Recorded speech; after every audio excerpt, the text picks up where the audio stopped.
The Witch Must Burn, Chapter 2. The morning of Glinda's arrival, the palace was a hive of activity. Servants ran back and forth, putting up decorations and frantically cleaning. Delicious smells from the kitchen filled the halls. I inspected every maid I passed, making sure everyone's uniform was spotless and perfectly fitted. When I heard the clatter of the carriages from the courtyard that signaled Glinda's arrival, my heart skipped a beat. If everything wasn't perfect, I'd be the one to pay for it. Dorothy and Glinda shut themselves in Dorothy's chambers as soon as Glinda entered the palace. I spent the rest of the afternoon making sure that everything in the banquet hall was ready for Glinda's big welcoming dinner. The long table was heaped with white flowers that released a gentle aroma of jasmine in the air. The crystal chandeliers glittered. The tablecloth was a snowy spotless white, richly embroidered with silver thread. Every place was set just so. Even Dorothy, I thought, couldn't find fault in anything here. But that night, as we served dinner to Dorothy, Glinda, and her entourage, everything in the palace felt off. The air snapped with tension, and all the servants were nervous. I looked around and noticed Ozma wasn't present. Dorothy sulked at her end of the table, her habitual fake smile replaced with a sullen scowl. Glinda sat next to her, and the two of them talked quietly on their own. I moved back and forth between the kitchen and the banquet hall, trying to catch snippets of their secretive conversation. "How are the Scarecrow's experiments coming, Dorothy? Are they scheduled to begin mining?" "He's doing his best," Dorothy mumbled, "but we're all worried about you-know-who. If you had better control over your sister—" "My sister is unimportant," Glinda snapped, cutting her off sharply. "But he's a danger to all of us," Glinda said petulantly. "Who knows why he's returned, or what his plan is?" "My spies tell me that he hasn't returned. He's never left Oz at all. He may be throwing his lot in with the wicked." Glinda's voice was cool and calculating. I couldn't quite catch the end of her sentence, and it wouldn't do to show I was listening. The wicked what? I wondered. "And we don't know yet for a fact that he means to dispose you," Glinda said, her voice low. "His power—" She cut herself off, looking at me. I lowered my eyes. "Go get more wine, won't you, Jellia?" she said sweetly. "And you mustn't pay attention to Dorothy and me. We're just indulging in silly gossip." She tittered gaily. It was like watching an eagle try to sound like a mouse. "Yes, Your Eminence," I said, curtsying quickly and turning to obey her request. The wizard, I thought, my mind spinning as I went back to the kitchen. They were talking about the wizard. They had to be. And Glinda was helping Dorothy, which meant that she must know about Dorothy's slow takeover of the palace. Did Glinda know what was wrong with Ozma? Could the wizard really have returned to Oz? And if he had, what had that mean for us? Had he returned to overthrow Ozma and take back the throne? Or did he realize that Dorothy was out of control? Was he trying to regain power of Oz? Or protect it? And what exactly was the Scarecrow working on? Astrid, one of the youngest servants, tripped on her way from the kitchen to the dining hall, bringing my thoughts back to the moment. I was right behind her and watched in dismay as she dropped the platter of roast beef she was carrying and burst into tears. I'm sorry," she sobbed, falling to her knees and trying to pick up the shattered pieces. She only succeeded in soaking her dress in the messy remains of the roast. I looked around quickly. Thankfully, we were alone in the corridor, and no one had seen her blunder. "It's all right," I said, gently holding her to their feet. "I'll make sure the Munchkin cleans this up." I eyed her dress. Magic in the castle was strictly forbidden among the help, but I'd risk it before I had trouble brewed. Besides, Dorothy was already tipsy, so I didn't think she'd notice, and being shorthanded at the banquet could end in disaster. "Here," I said, tugging at her dress and concentrating. I could feel the warm buzz in my hands, and Astrid gasped as the stains disappeared. Thank you, Jellia," she whispered. She seemed shocked, almost as if she'd never seen a staff member do magic before. I'd always assumed everyone else here used it when they were in a fix. "You can't go back into the hall with that face. Smile." I dabbed the remaining tears out of her eyes with the corner of my apron and looked at her sternly as her mouth quivered. I mean really smile, Astrid. Go back in the kitchen and don't carry anything to Dorothy until you look like you mean it. It would be handy, I thought, if there was some spell that could keep all of us permanently smiling. Dorothy was only too happy to dole out punishment at random to anyone who didn't look like they were having the absolute best time of their lives in her company. That was a hard level of happiness to fake. "Yes, Jellia," she whispered and fled. But that wasn't the end of her mishaps for the evening. A few minutes later, as I topped off Dorothy's wineless glass yet again, a rigid grin fixed across my own features. Astrid came back into the banquet hall with a fresh platter of roast beef. Instead of a smile, her face bore an expression of terror. I caught her eye and tried to signal her to turn around, but it was too late.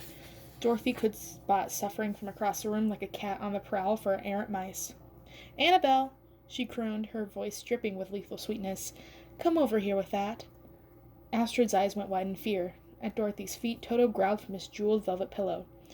Not for the first time. I thought that I'd have sacrificed a body part if I meant I could throw that wretched dog out the window. A very high window. Astrid rounded the banquet table with her platter, and came to stand on Dorothy's other side. "Your Majesty," she said, her voice shaking. Technically, Ozma was the only person in the palace we should have addressed as Your Majesty, since technically she was still the Queen, but Dorothy was only too happy not to correct us. Soon you won't even notice she's taking over everything, I thought. The expression on Dorothy's face was different than I'd seen it. Instead of her usual scowl of adolescent petulance, she looked positively malevolent.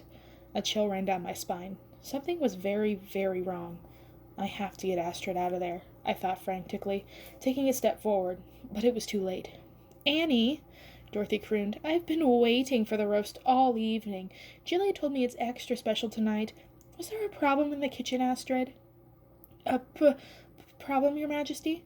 "Something that might cause such a significant delay with your service," Dorothy said, her voice dripping honeyed menace. I closed my eyes and took a deep breath. Whatever happened next was not going to be good. It must have been something simply disastrous to keep a guest as honored as Glinda waiting. Astrid's mouth trembled, her smile widening desperately, and then faltering altogether. From the other end of the table, Glinda laughed. "Now, Dorothy," she said, "there's no need to be upset. It's perfectly content. This is my palace." Dorothy shrieked, all the syrupy sweetness gone from her voice. Her eyes blazed as she reached out and grabbed Astrid's arm, sending the platter clattering to the floor and the roast flying for the second time. Dorothy's glossy red talons dug into Astrid's flesh, and tears filled Astrid's eyes as a trickle of blood ran down her arm.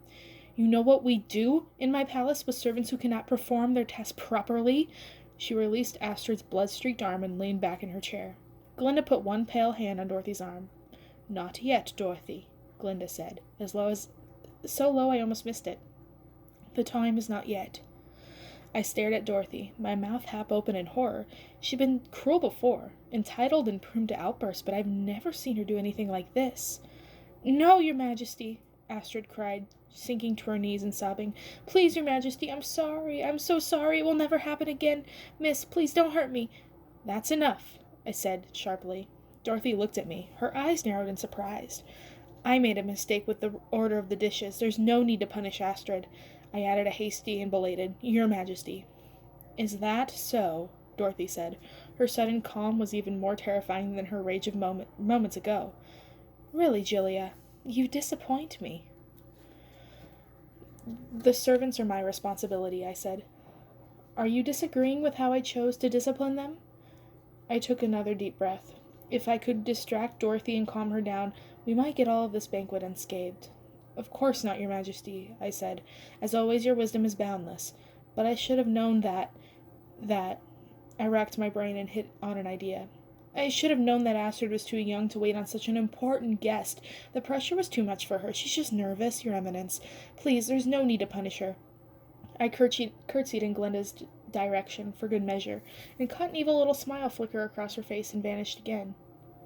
"Your head maid is feisty little thing, isn't she?" Glinda said, turning from Dorothy to me. "Come here." Surprised, I looked at Dorothy, whose expression was uncertain. Astrid, forgotten, began to creep away from the table on her hands and knees. "Obey Glinda, Jillia," Dorothy snapped. I curtsied again and walked over to where Glinda was seated. She barely touched her food.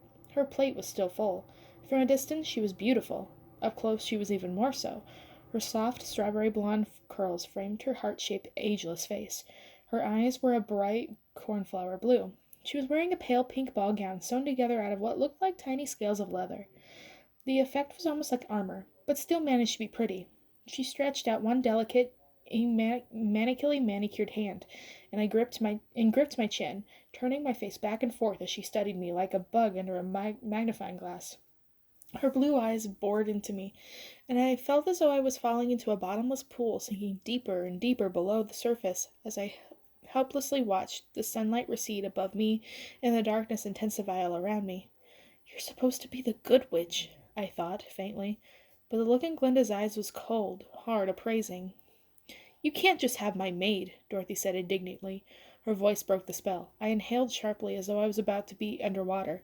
She's mine. What was she talking about? Just for the summer, Glinda said, her eyes not leaving my face.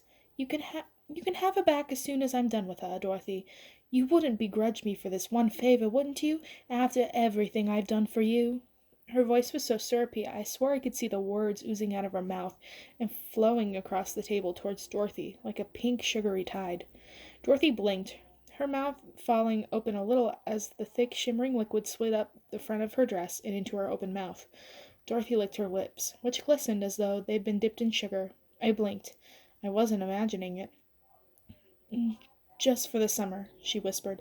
But Glinda wasn't looking at her. She was staring at me. You see it, don't you, little girl? You see the magic, not just feel it. I heard her voice inside my head, but her lips weren't moving. Her fingers tightened on my chin and I went rigid with terror. I never had been so frightened in my life. You don't even know who you are, do you? You haven't the faintest idea. She crooned inside my skull. I can make use of you, child. Much use indeed. She let me go and I staggered backward, nearly falling to the floor. Around us, the guests who'd fallen silent during Dorothy's tantrum began to chat nervously again, and the buzz of conversation filled the banquet hall. The servants, moving hesitantly at first, and then with more confidence, refilled glasses and cleared plates, brought out trays piled with colorful desserts.